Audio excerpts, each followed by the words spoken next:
No, here's the thing: is that the reason why I know it's eating at you because you've been doing this for so long, and I absolutely know for certain that you think about it because you're here a lot. You're here a long time. You're always working, so you're putting in the work, and that's not no doubt in my mind. Even the shift of coming in earlier, I don't think is really going to make too much of a difference. I think that it's more or less just kind of I'm going to fucking be here for as long as I need to, as early as I need to, until I figure it out, because there comes that point where it just clicks for some agents. It took me good 4 months before it clicked for me. And then when it clicked, it was on, right? Because every platform is different. The platform that I worked with before was at a much smaller scale. It was nothing was in order. And so coming here is all foreign, right? I felt like I didn't have control. I felt like I had way too much work to do up front, and I fought the system. I was like, no, it shouldn't be like this. But then what I figured out was I was using every excuse that I could find. Like, oh, but my last employer, we didn't do it this way. And I kept telling Ray that. I was like, we didn't do it like that over here. But Ray just finally got fed up, because Ray was my SM. Ray finally got fed up. He's like, look, dude, I'm sick of fucking hearing about your past employer. You're not there anymore. Right. He would talk to you like that, you know, straight up. Yeah, so I guess where I'm getting at is that he told me, he's like, dude, wherever you work, that's not here. We do it this way, we do it one way. And so he's basically said, you either learn the way we do it and adapt, or you continue staying stuck, upset, frustrated, and mad that the process is this way. And he said, only one of the two is going to lead you to be prosperous, or one's going to lead you out the door, because you're going to get frustrated. You're not going to make any pay. You're going to just hate life. And so why I bring that up is because it reminded me of what you're going through right now, because I was going through the exact same thing. Like I was putting in the hours. I just didn't see the results, and it was almost bothersome because I was smashing it at my last company. I was killing it, and it was with Q. Like, you can ask Q. You can ask Wayne. Wayne was killing it. I was killing it. Yeah. There was no reason for them to pull that shit. So then when you go to another platform and things are just complete opposite, you're like, what the fuck? It has to be the company, right? And so that's what I was thinking. I was like, man, it just has to be NAF. It has to be this.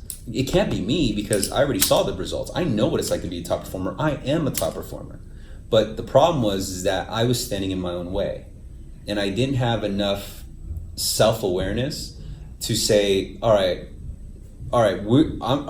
this machine's in motion. It's kind of like jump rope, right? Yeah, totally. I'm the one that's got to get on board. Right. No, right. I get it. So the point of this meeting is because, number one, I didn't have time on Saturday. I had to stay to go pick my kids. Yeah. And then yesterday, we didn't really have much time to really sit down and go over it. So, but I knew that you and I needed to have another sit down and kind of go over, now being about 6 weeks since we had the last sit down. So you get to hear sometimes when I'm pitching, right? So you've heard some of the I'm stealing it. And it's all right. And so it's all the same. It's the exact same. As a matter of fact, this same exact process, because I sell courses, was bought by one of the agents at actually a couple agents at Mr. Cooper, and one is in the top 5 of the company. So it works whatever platform. You just have to manipulate, kind of adjust it to the platform. Of course, it's going to work better here because it's designed with this in mind, right? And so, number one is you don't have to talk to everybody. I thought we did too. Ray was the one that gave me the okay to not have to talk to everybody, because I felt like we had to. So every $40,000 deal that came my way, I felt like I had to talk to him. Every deal that I had doubt wouldn't even really make it, I felt that I just had to stick it out because my calls were being recorded. Until he cut the leash and said, dude, just fucking make some sales. It almost freed me, right? It almost broke the shackles. I do feel free here. Okay, good. Or freer. Good. A bunch. Yeah, especially versus Mr. Cooper. Maybe too much. Yeah. So I think what to take away is that, because when the manager reports that we get, and the reports, I get so many different reports, right? You just see kind of the eagle view. You don't get the necessarily see intricacies of it, that. right? Like but this guy was a douchebag. This guy Sure. was fucking rude, right? Yeah. He never should have made it, right? Yeah. So I have empathy on that because I'm going through that too. So so now it's just a matter of, okay, how fast can we figure that shit out before we even get too involved into it? Sure. And because we know it's going to either go one or two ways, one is continue the call, or two, depart and divorce, right? So in other words, the second that I find out it's a manufactured, I'm starting to already guide the other way. Okay. So I'm saying, okay, you know what? Before I go any further, let me help you save some time. Let me just make sure a few things first. And then you can start going over the which I heard you say today. Is it a double wide? Was it built this way? Right? Making sure it conforms.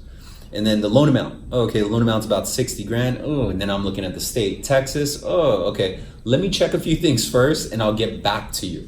I want to make sure that I can even move forward with this call. That's perfectly fine. Okay. Cut it off right then and there. Absolutely. Nice. And because I won't call him back because I don't want those fucking. No, I'm kidding. I'll call him back. But so I guess where I'm getting at is if that is one of the things that is eating up your time, you have to be very selective right now because you're at a point of built frustration from not seeing the results that you've wanted over the last couple of weeks. So I'm not saying at a breaking point. What I'm saying is the closer that you can get to getting results for you is the best thing you could possibly do right now, because you just need to see the result. And when you see a result and you get these little small wins, that's what's going to beef you back up. That's what's going to clear your mindset. That's what's going to give you a breath of fresh air. But over the last couple of weeks, I think that because unknowingly, subconsciously, we can actually gravitate ourselves towards the bullshit files, towards the shit that's not worth our time. And out of needing to get another one, no matter what the cost. Yeah. Does that make sense? So you need a sale, right? You need a sale. You're the new guy, and you don't want to come off like you're insufficient.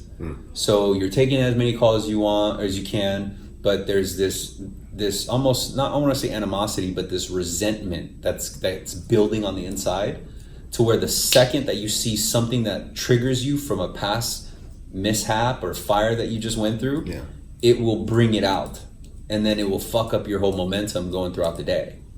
So I guess where I'm getting at is you have to make a decision to just, whatever the fuck happened from today and yesterday and on, dead that shit. There's nothing you can do about it, right? No matter how mad we get, right? No matter, right? There's, you mean let it go nothing. for me in my head? Yes. Yeah, I mean still, but deals are falling out that should be signing, and that's, fuck that, you know? It is what it is. I lock a loan, I get stips within 48 hours, and I'm one of those guys that one shot, one kill. I lock it, they e-sign, I have all their stuff uploaded or emailed to me right away.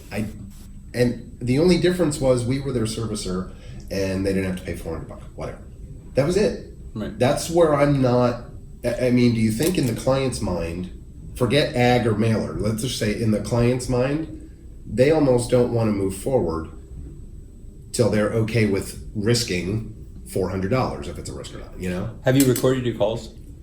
I have, and I didn't have a recording button for like a week, and I finally got that satisfied, so I can do that. One thing I notice though, when I hear myself and I kind of, you know, out of body experience, but I'm listening when I'm talking, is I gotta watch talking too much.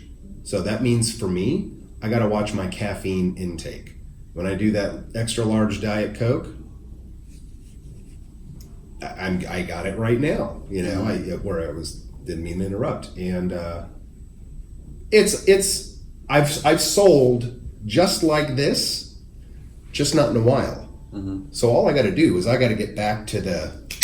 Right. That's all I really have to do, because that's how you start in this, and that's how I started. You're gonna get there faster if you just let go of whatever's happened already. Right. That's it. Okay. It's the only way. Just accept it. So if I get a problem on a file, what do I do? If they're giving it back to me, what do I do? Learn from it.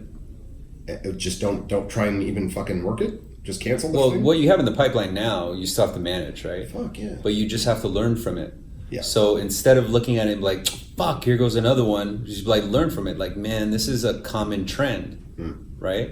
So the common trend that we're noticing is that for whatever reason, they're missing some piece of information, not until the end. So whether they were blind to the fact that they had impounds and we didn't realize it. That was whatever the reason is, whatever it is, right? It could be because they don't like the color blue. Who gives a fuck? The bottom line is that we have to dig in and don't get mad at them. Don't get mad at yourself. Just figure out what happened in the process or the communication and just fix it. That's it. And I know it sounds like easy, like, what the fuck are you talking about? But there has to be something that when you see a trend of people going ghost or not answering your phone calls anymore or saying that they're committed at the end of pitch and not wanting to move, then that's what's weird, right? Yeah, right. So there has to be something that all we have to do is analyze it and then figure out what is that missing link, what's the missing piece, right? So it does require you to take a step back, look at your entire process, and be absolutely real with yourself and say, okay, when I get the steps in, what do I say? What do I do? Right? Like, am I calling them back and then saying words that make them think that they could shop? Like, I had this one session with this other loan officer. He was like, man, all my deals, they just keep shopping me. They keep shopping me. I don't know what to do. So I had a chance to sit down and talk with him. And I was like, okay, let me hear what it sounds like. So after you let me hear what your pitch sounds like. And so little did he know, in his pitch, he said, you could check around. We're the absolute best. We're the best. And I promise you this. He was saying shit like that. Like, yeah, compare us to anyone. He didn't know it, right? But he's actually telling them to go fucking compare him. Yeah. And then so now they're going to compare him, and then he's lost. I'm like, dude, you just told me to compare you like 5 times. But because we're just kind of caught up in the process, we don't realize we're doing it. That makes sense? Yeah, for sure. So I don't know what happens if they get the docs in and you send out this email that's just emails come off in a different way that they're not necessarily intended to come off, right? Like, so an email that you send, you could be saying it in a specific way in your head, but to the end reader or the recipient, they could be reading it like, the fuck, right? So we have to be very empathetic and coherent with that. That's why I think phone calls are probably best until you can really nail that down. Okay. But if you set the expectation correctly at the very beginning, I think it'll put out a lot of the fires. And the expectation is just a matter of the wordplay that you're using. So from transition of them sending you steps, what is the basis of it? Are they sending steps because they think they're locked in now? Or are they sending steps in to protect their reservation, to see if they're qualified to move forward? That's two different views, right? What I've done recently is I've kind of flipped it to getting the information in, because most everybody else, unfortunately, even though you don't want to be like everybody else out there's, forget commercials like locking, and if it's not back in 72 hours, you're unlocked. Right. So I don't know how to navigate around here, so I don't know what I can do. I don't know, like, I don't want to give anything away if I don't have to. I get it. I like a nice Christmas party too. You know what I mean? I want the place to make money, and I want them to know that I'm making them money, so I don't ask for a lot of that exception stuff. People know the points they're paying, and they're okay with it. Here's a secret. You're the only agent that feels that way. Every agent wants to take it to the absolute fucking edge. They don't give a fuck. And I'm not saying that you're wrong for giving a fuck. What I'm saying is, be noble when you have the pipeline to go ahead and be noble and to feed everyone else, but feed yourself. Feed yourself first. Okay. Right? So understand the limits, test it. Say, hey, can I get this pricing? Because they could very well be leaving you because you sold them on rate sheet. But you feel that you sold them. When little did you know, you could have probably gave it at par. But you took so much time in selling them on points. Whatever the situation. Yeah. But do you get it? Yes. So test the limit, and I completely applaud you for thinking of the company. But I guarantee you, everyone on our team, they're looking out for themselves.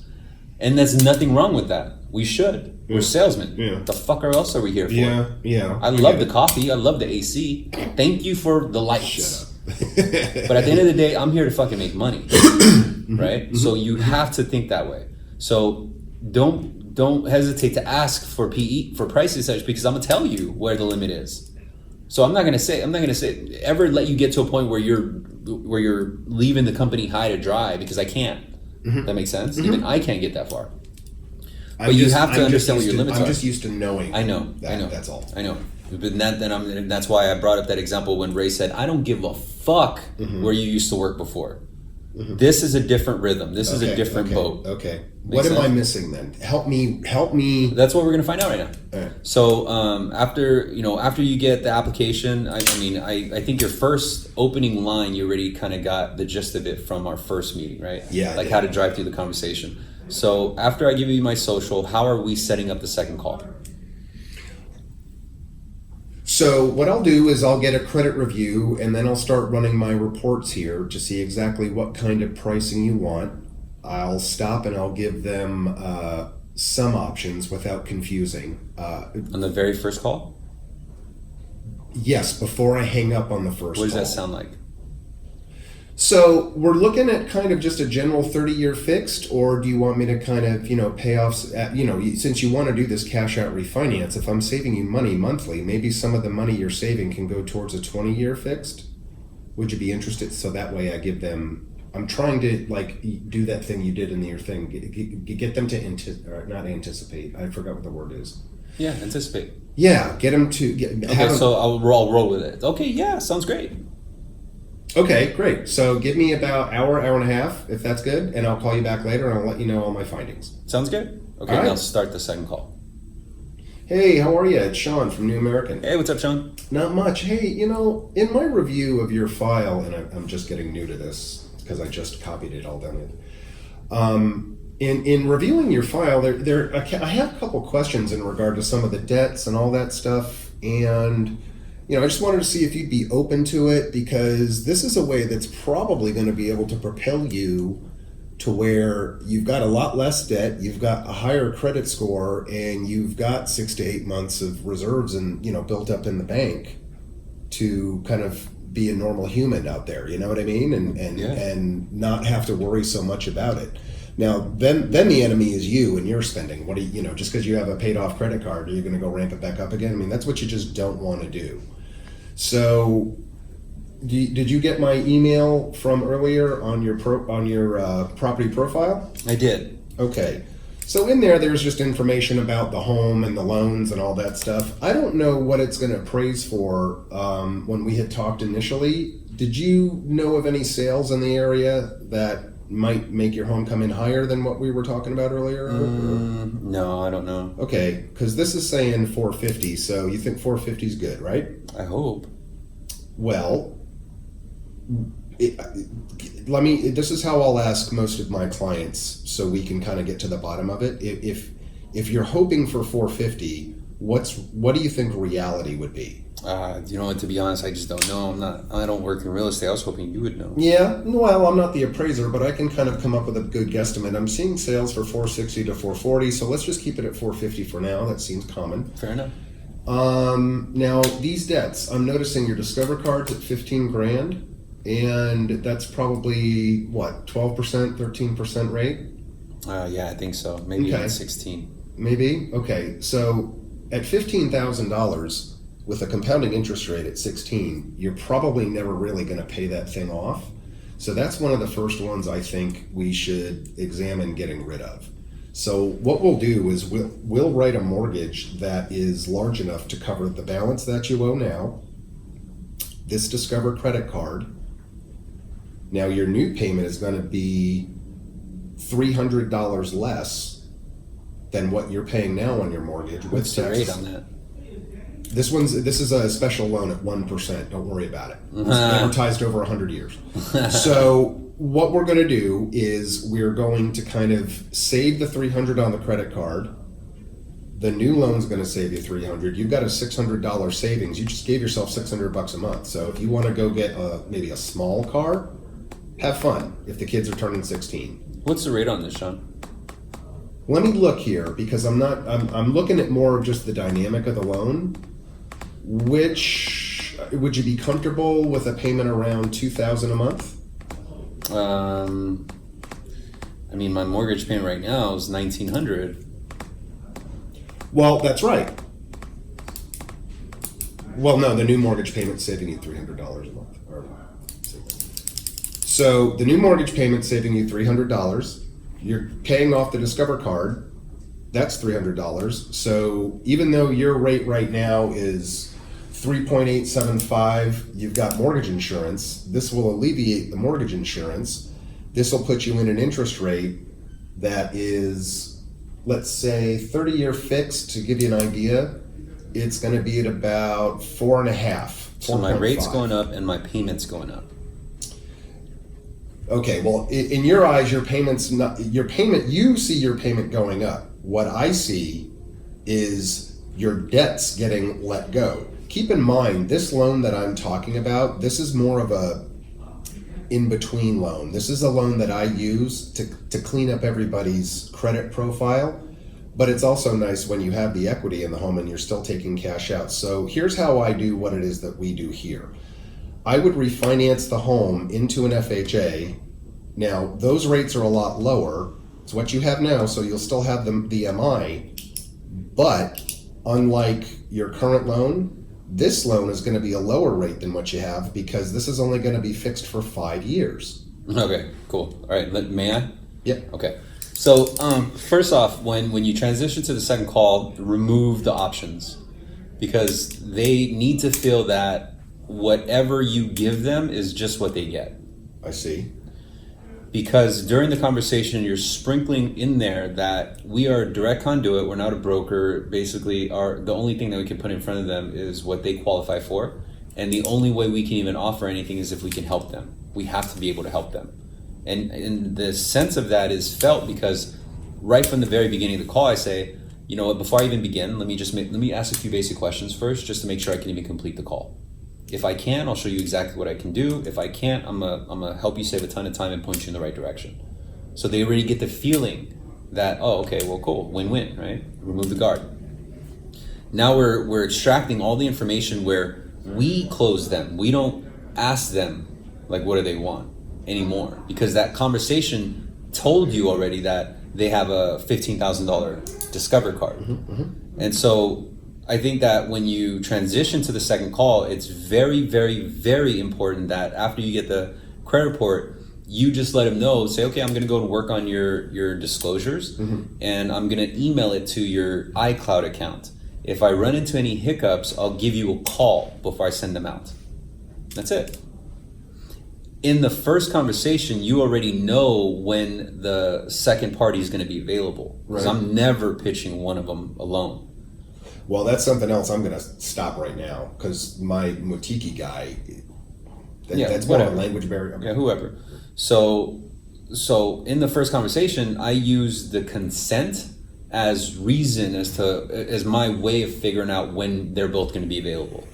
So in other words, I'll say, okay, I'm going to go work on the disclosures. I'll send them out to you, and then I'll get your consent before I send it. I need your wife's consent too. What time will she be available? Even if the wife's not in the fucking loan. I say, I need your wife's consent available. When will she be at home by a tablet or a computer to give me consent? That way I don't have to mail it to you and you can see it as fast as tonight. Okay. And say, she'll be home at like 6. Got it. Now I don't even ask them when they're going to be available. I just because they need to feel that whatever they get, right? And so at the end of the call, I don't ask them because I already know when they're going to be available. Right, and then because I've asked him when he can consent at home or on a tablet, or even I can get a verbal consent from you, but I need a consent from your wife. So when can I give you, if I run into any hiccups, when are you usually in commute home? Right, because that's perfect. So I'm usually in commute home at about 5:30. Okay, and then if I need consent from your wife to send this out to email, when would she be at home by a tablet or a computer to give consent? Right, and so she's gonna be home at about maybe 6. Got it. So I'm focused on 6 o'clock. And so at the end of the conversation, they feel that I'm putting the information together, and if I run into any hiccups, I'm going to give them a call. That's it. Otherwise, I'm going to send it to their email account. So it's win-win, right? Like Daniel's not going to pitch me. I'm just going to get the info that I need, and that's it. So what happens at 6 o'clock is the second call, which says, hey Sean, this is Daniel. Hey, I was putting the information together and I found something. I wanted to run it by you first before I send this thing out. Can I bring on your wife on the phone? Because I need to get her consent anyway.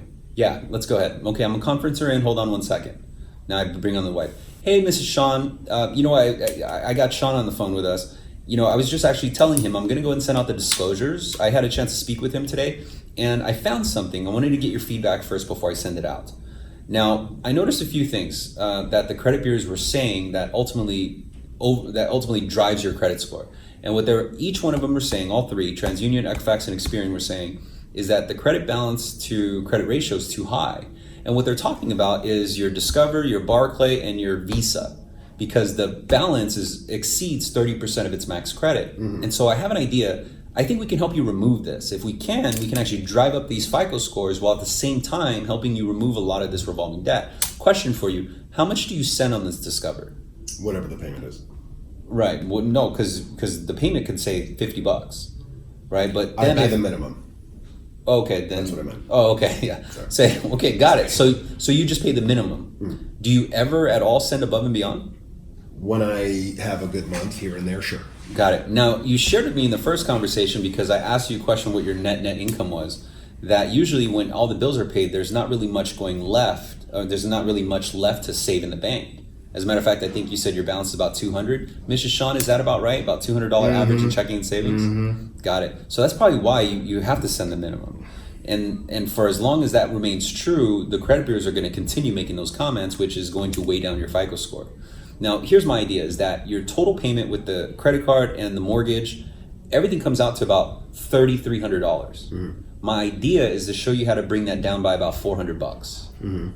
So by doing so, this will also free up a mortgage payment and no credit card payment for 1 month, allowing you to put about $3,300 in the bank. I noticed on your escrow account, or your escrow balance, you should have probably about maybe $2,000. So actually put about $5,000 inside your bank. Besides that, I could set up the loan in a way to give you an additional $1,999 back, like even if it wasn't a debt consolidation, right? So ultimately, this will leave you about 3 mortgage payments in the bank, remove your revolving debt, remove these comments from the credit bureaus, drive up your FICO score, save you $400 per month, so you're not at a deficit each month and no longer relying on the credit card debts. I think this would be your first step towards long-term home ownership. And in about 6 to 12 months, we can actually revisit it, and I'll show you how to shed about 10 years off the life of your loan. If I can do that, I'll take you from a 29-year to a 20-year. 9 times 12, that's 108 months of your mortgage payment. That's over $300,000. What are your thoughts on that idea? Yeah. Sounds fucking awesome. Yeah. How do we do it? Yeah. Okay, so first off, I need to make sure that you can even proceed first. So what I'm going to do is I'm going to have my assistant send you out a quick checklist of a few items that I need to validate first. Now, the market's moving pretty crazy right now, and I don't want you to lose any of this benefit. So I have an idea. If I ask for a reservation, my manager may allow me 24 hours. But here's the thing, is that I need to ensure that I have the documents in. Otherwise, we're prone to the market rate tomorrow. And if it's worse, then the savings goes down. Will you be able to have release a recent pay stub and your 2018 W-2s by tomorrow? Yes. Do you know where your homeowner's insurance is? No. Is it with the insurance policy of your car? Yes. Got it. Just go inside your glove box and pull your proof of insurance. That's fine. Make sense? So I'm already crossing all these things out.